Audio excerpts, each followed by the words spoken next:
आज जो टॉपिक मैं आप लोगों के साथ शेयर करने जा रही हूँ वो हेमाटोलॉजी का टॉपिक है। हेमाटोलॉजी का सबसे इम्पोर्टेंट ब्लड टेस्ट जो कि कॉमनली हर लैब में किया जाता है, जिसे हम ESR बोलते हैं, एरिथ्रोसाइट सेडिमेंटेशन रेट। आज हम इसके बारे में पढ़ेंगे कि ये टेस्ट क्या है, क्यों ज़रूरी है, कब किया जाता है, कौन सा सैंपल चाहिए, किन कंडीशन में ESR हाई होगा, किन कंडीशन में लो होगा। और आज आप ये वीडियो एंड तक देखिए, क्योंकि इस वीडियो में मैं लेक्चर के साथ प्रैक्टिकल भी शेयर करूंगी। और अब हम ESR को ऑटोमेटिक और मैनुअल दोनों मेथड से परफॉर्म कर सकते हैं। तो मैं आपके साथ दोनों मेथड शेयर करूंगी कि मैनुअल कैसे परफॉर्म करना है और ऑटोमेटिक एनालाइजर पे कैसे ESR को परफॉर्म करना है। तो इसलिए आपके लिए ज़रूरी है कि आप इस वीडियो को एंड तक देखें। अब हम पढ़ेंगे ESR क्या है। An erythrocyte sedimentation rate is a type of blood test that measures how quickly erythrocytes, means red blood cells, settle at the bottom of test tube that contain a blood sample. ESR एक blood का ऐसा test है जिसमें ये major किया जाता है कि RBCs, रेड ब्लड सेल जो हैं, वो कितनी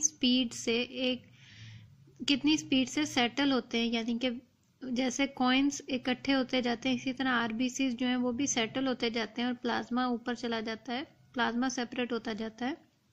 तो ESR में हम ये देखेंगे कि आरबीसीज कितनी स्पीड से सेटल होते हैं at the bottom of tube. कौन सी ट्यूब? जिस ट्यूब में ऑलरेडी आपने ब्लड डाला है। Normally RBCs, red blood cells, settle relatively slow. Normal condition में वो बहुत स्लोली सेटल होंगे, यानी एक दूसरे पे जैसे कॉइन्स आप रखते जाते हैं इसी तरह आरबीसीज भी एक दूसरे पे सेटल होते जाते हैं। नॉर्मली ये स्पीड बहुत स्लो होगी, लेकिन अ फास्टर देन रेट में be occur in may indicate that inflammation in the body.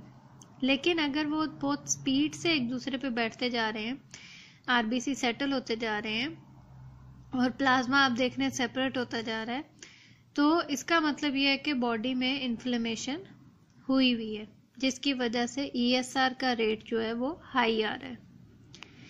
Inflammation क्या होता है? Inflammation is a part of immune response system. Inflammation immune response system का एक पार्ट है।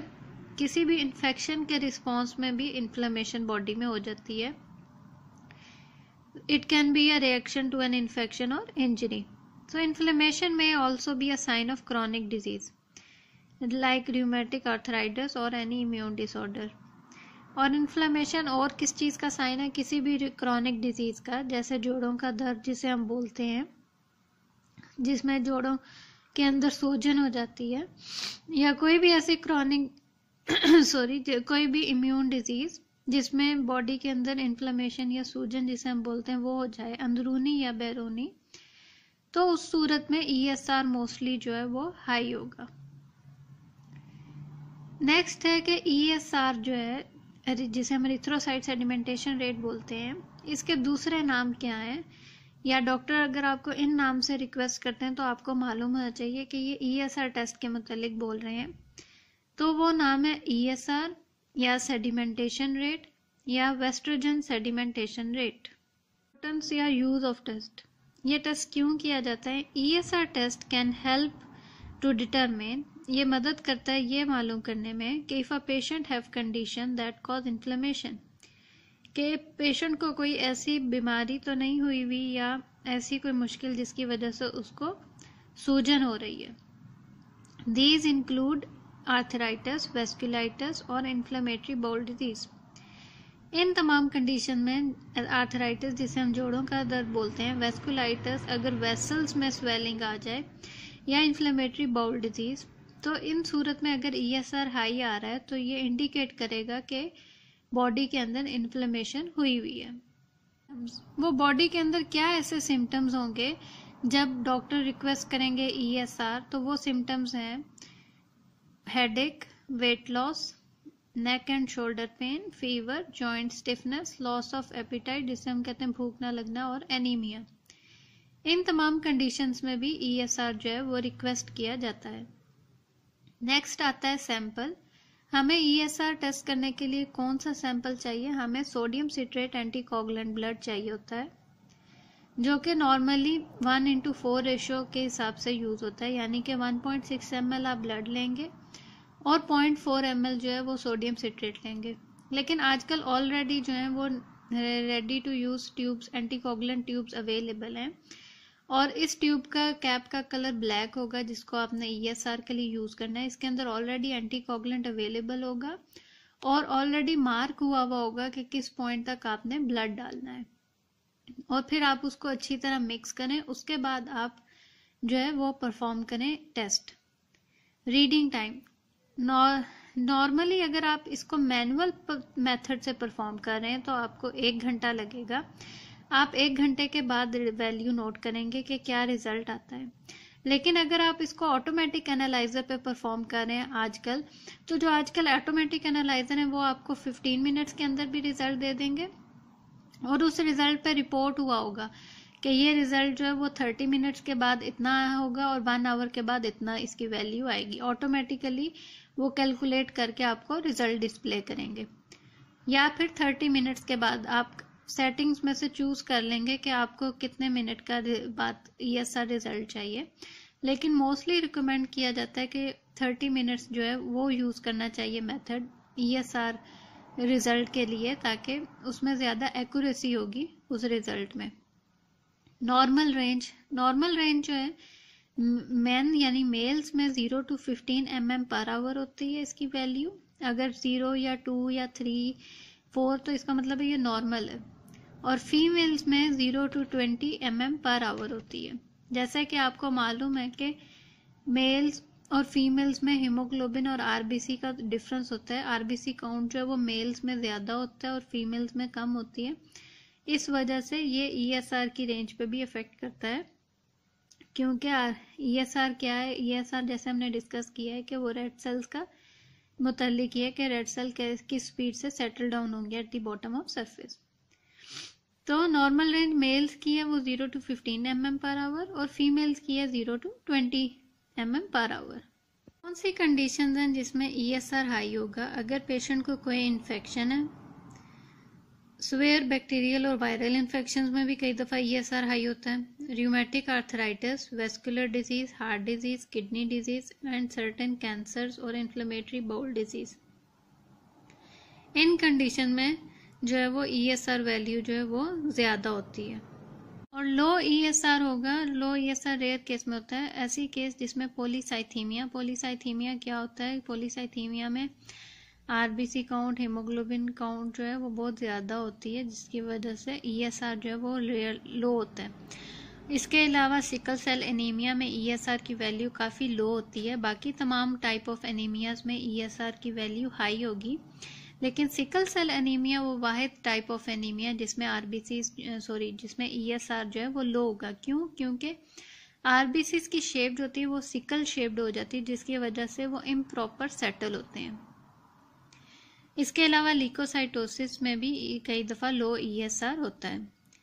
मॉडरेट ESR यानी कि अगर आपने बताया कि females, specially in the case of females या मेल्स में अगर आ रहा है 20-25 या फीमेल्स में 25 to 30 आ रहा है, यानी कि मॉडरेट लेवल पे हाई है, तो उसकी फीमेल्स में जो है वो प्रेगनेंसी और मेंस्ट्रुएशन की वजह से मॉडरेट लेवल ESR हाई होगा। अगर फीमेल प्रेग्नेंट है तो नॉर्मली उसका ESR कई दफ़ा हाई होता है, और कई दफ़ा किसी सर्टेन ड्रग्स का साइड इफ़ेक्ट की वजह से भी ESR जो है वो मॉडरेटली थोड़ा हाई होगा।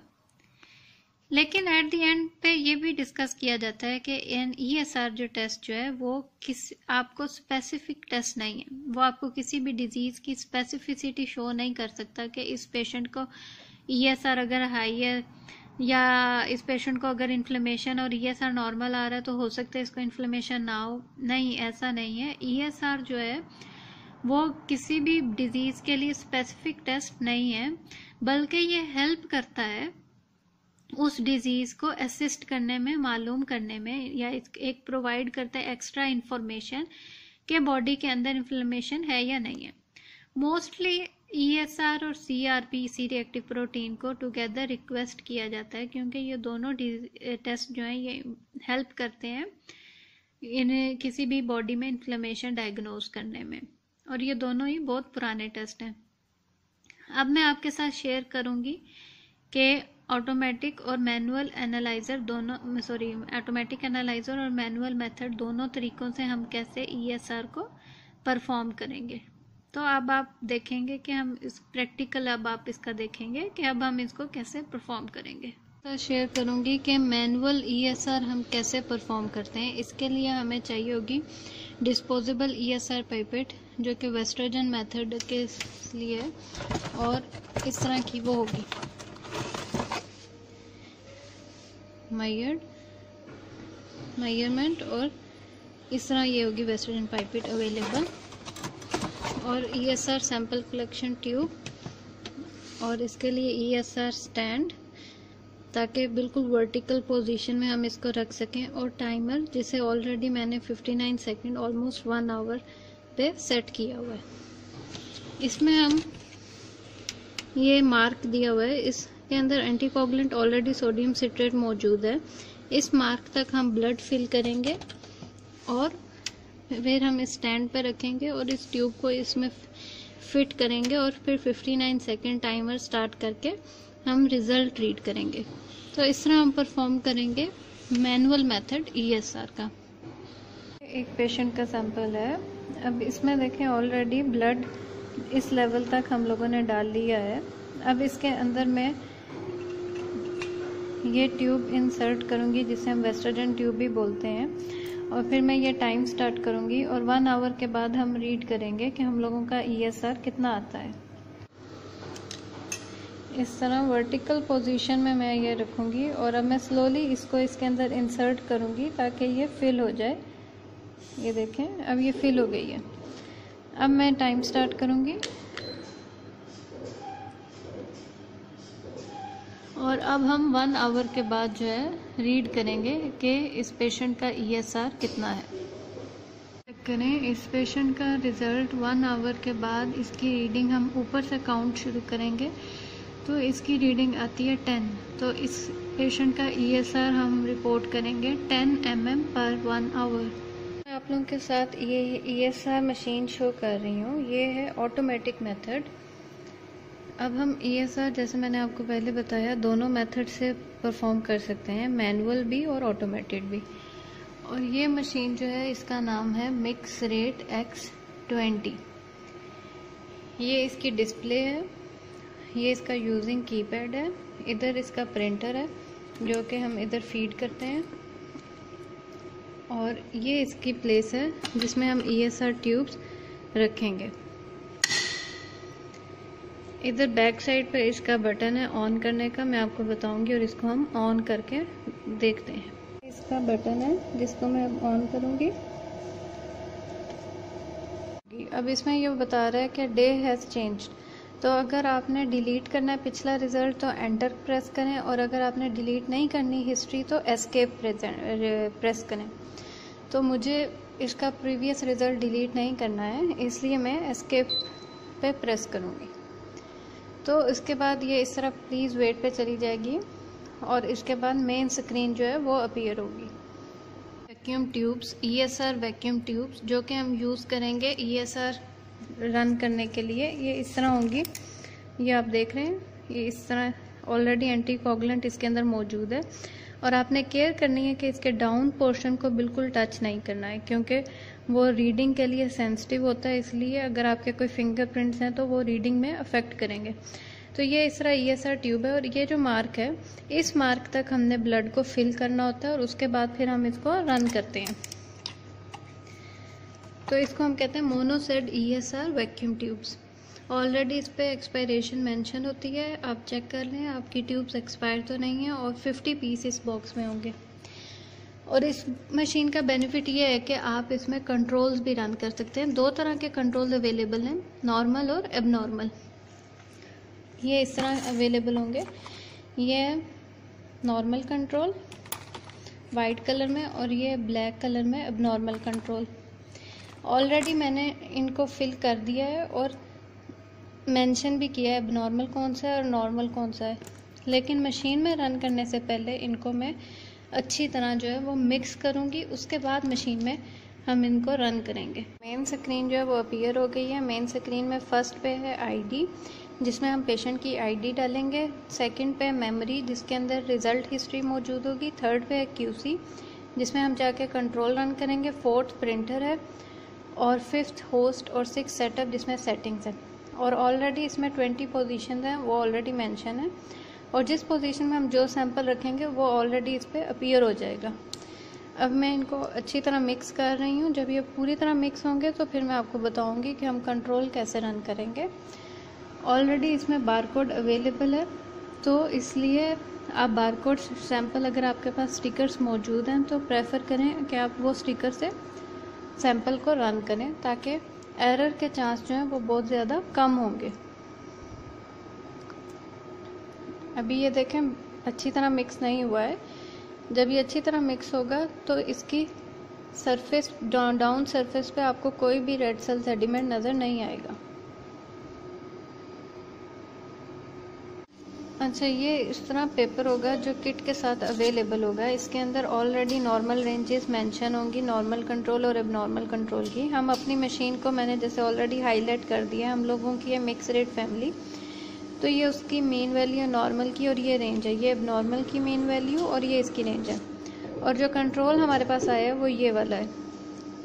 तो अब हम इसको एंटर करेंगे मशीन में, और उसके बाद हम सैंपल को प्लेस करेंगे। तो अब मुझे QC रन करना है, इसलिए मैं 3 पे जाऊंगी, तो ये QC आ गया। अब मैं इसकी आईडी डालूंगी, तो मैं 1 प्रेस करूंगी। अब आ गया कि सैंपल आईडी, इंसर्ट आईडी, तो मैं कोशिश करूंगी कि मैं बारकोड यूज़ करूं। तो ये मैं इसके बारकोड रीड करूंगी।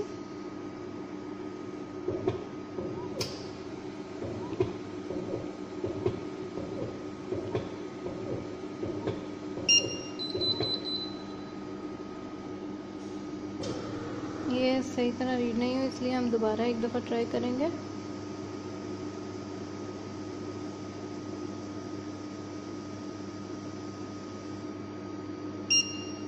ये देखें, ये 025 रीड हो गई है। अब मैं इसके अंदर नॉर्मल कंट्रोल को प्लेस करूँगी। ये देखें, कंट्रोल को अच्छी तरह मिक्स किया। अब इसकी सरफेस पे कोई भी सेडिमेंट नहीं है, इसलिए अब इसको मैं पूरी तरह डाउन, जब ये आ जाएगा, ये देखें, अब मैं इसको किसी भी पोजीशन पे प्लेस करूँगी तो ये ऑटोमेटिकली डिटेक्ट करेगा। ये देखें, अब इसने ऑटोमेटिकली डिटेक्ट किया है कि पोजीशन 4 पे नॉर्मल कंट्रोल है। इसी तरह हम अब नॉर्मल कंट्रोल का बारकोड रीड करेंगे।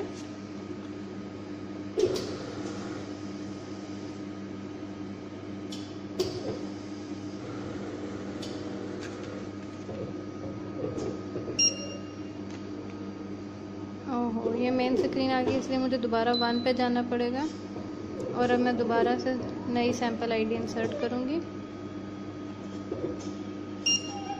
ये 95 इसने रीड कर लिए। अब इसके लिए मैं किसी भी पोजीशन पे एबनॉर्मल कंट्रोल करूँगी। ये अच्छी तरह मिक्स हो गया है। अब मैं इसको, जब ये पूरा कलेक्ट हो जाएगा, तो अब मैं इसको किसी भी पोजीशन पे, मैंने 8 पे इसको रखा है। ये देखें, ऑलरेडी 8 पे आ गया। अब मैं इसको क्लोज करूँगी। अब हम एस्केप करके मेन स्क्रीन पे जाएंगे, तो ये ऑलरेडी आ गया पोजीशन 4, और पोजीशन 8 पे हम लोगों के सैंपल मौजूद हैं। तो इस मशीन में आप 15 मिनट्स भी चूज़ कर सकते हैं सेटिंग, और 30 मिनट्स भी चूज़ कर सकते हैं रिज़ल्ट के लिए, लेकिन सबसे अच्छी एक्यूरेसी आएगी अगर आप 30 मिनट्स चूज़ करें, तो ये आपको 1 आवर रिज़ल्ट जो है वो शो करेगा। अब हम 30 मिनट्स वेट करेंगे और देखते हैं हम लोगों का रिज़ल्ट क्या आता है। देख सकते हैं, जब रिज़ल्ट कंप्लीट हो जाएगा तो इस तरह क्रॉस का सिंबल आ जाएगा। 4 पे हमने नॉर्मल कंट्रोल रन किया था, तो इसका 1 आवर आफ्टर वैल्यू जो है वो है 5, और 8 पे हमने एबनॉर्मल कंट्रोल रन किया था, उसकी वैल्यू आई है 57। और अगर हमने ग्राफ को चेक करना हो तो मैं 4 प्रेस करूँगी, QC चार्ट, और इस तरह लोड होगा ग्राफ। ग्राफ हम लोगों के पास अपीयर हुआ है, इसको हम योर्डन प्लॉट बोलते हैं। ये जो स्मॉल स्क्वायर है ये विद इन 2 SD है, लार्ज स्क्वायर जो विद इन 3 SD है। तो अगर हम लोगों की वैल्यूज़ तमाम 2 SD के अंदर आ रही हैं तो इसका मतलब है हम लोगों का ग्राफ जो है वो बिल्कुल ठीक है और कंट्रोल्स जो हैं विद इन रेंज हैं। तो ये थी ऑटोमेटिक एनालाइज़र ESR रन करने के लिए। अब मैं एस्केप करके मेन स्क्रीन पे जाऊंगी। तो इसी तरह जब हमें पेशेंट्स रन करना होगा तो हम 1 में जाएंगे और पेशेंट्स की IDs को एंटर करेंगे और सैंपल रन करेंगे। ठीक है, तो ये था ऑटोमेटिक एनालाइज़र जो ESR के लिए मिक्स रेट X20, इसको हम कैसे यूज़ करते हैं।